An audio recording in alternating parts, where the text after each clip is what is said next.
तो हेलो दोस्तों, हम लोग पढ़ रहे हैं क्लास 8 का math chapter number 2.5। Chapter number 2 प्रश्नावली 2.5 है। तो हमारे पास क्वेश्चन है, क्वेश्चन नंबर 11। एक विद्यालय में 360 विद्यार्थी हैं। खेल शिक्षक ने अभ्यास के लिए इन्हें इस तरह से खड़ा किया गया कि पंक्तियों की संख्या और स्तंभ की संख्या समान रहे। यहाँ होगा इस खेल में विद्यार्थियों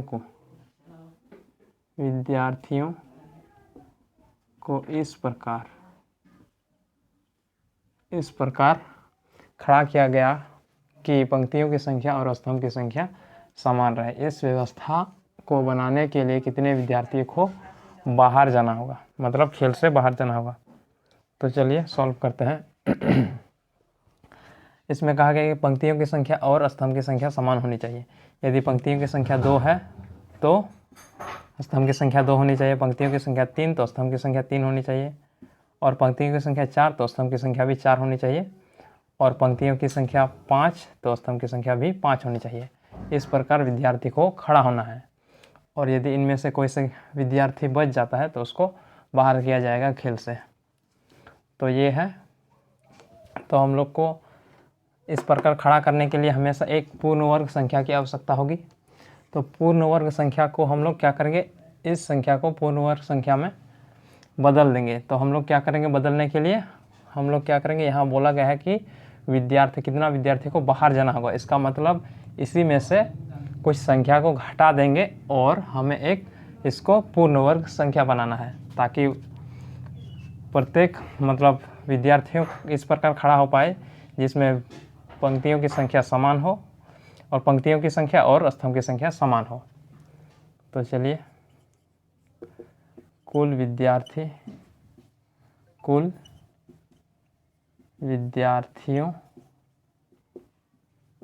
की संख्या कितनी है, 630 है, 630।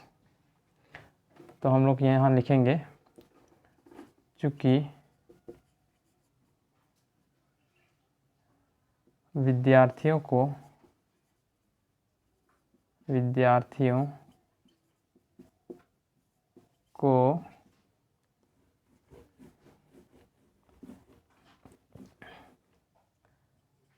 इस प्रकार खड़ा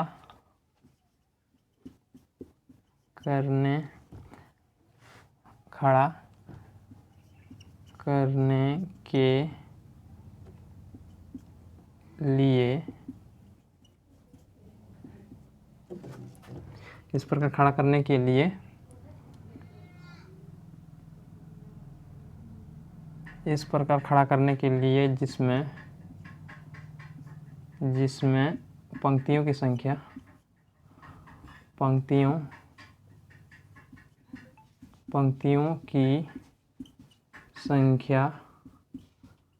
और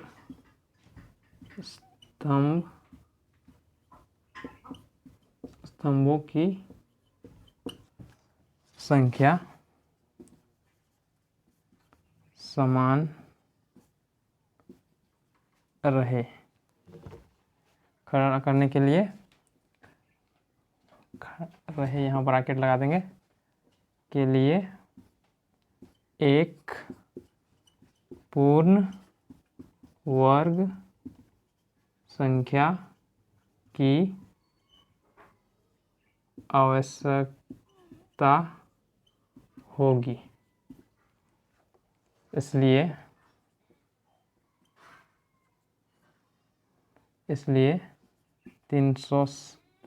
630 को हमें एक पूर्ण वर्ग संख्या में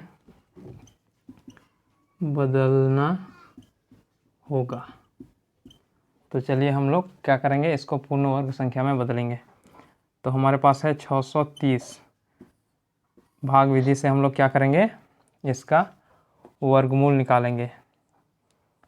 तो हम लोग पहले 2 से पढ़ेंगे, तो 2 से 2 बार तो हमारे पास आएगा 4 और यहाँ होगा 2, इसमें से घटाएंगे तो बचेगा 2 और यहाँ है 3 और 0।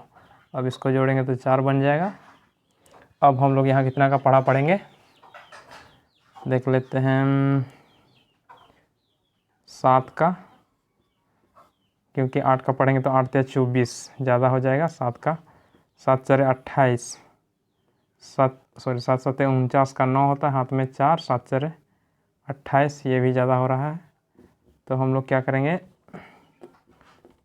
6 × 4 = 24 हो रहा है, 5 का देखेंगे, 5 × 25 का 5, हाथ में 2, 5 × 25 और 2, 25 और 2 कितना होता है 25, 5 × 4 = 20 और 2 22, यानी कि 225।